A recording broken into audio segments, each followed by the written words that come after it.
No, I have to tell you why this is so difficult for me to do this.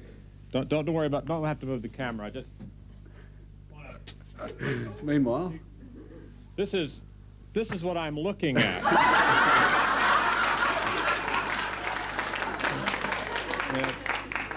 It's sort of a publicity photo, but I feel like I'm talking to the weatherman.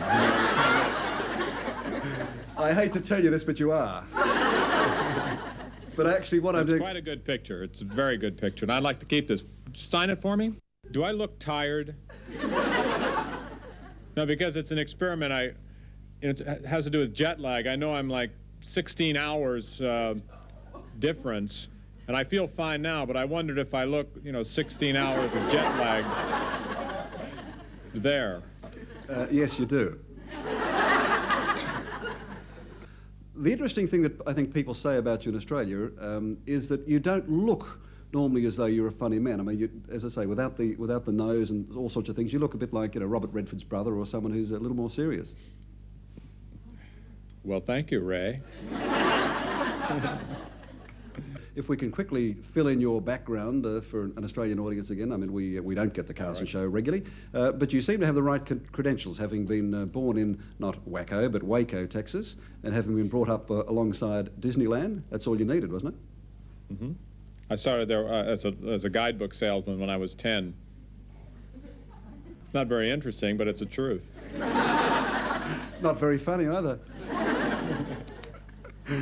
You then went to college, and you did philosophy and decided to get a real job in writing comedy. That's right.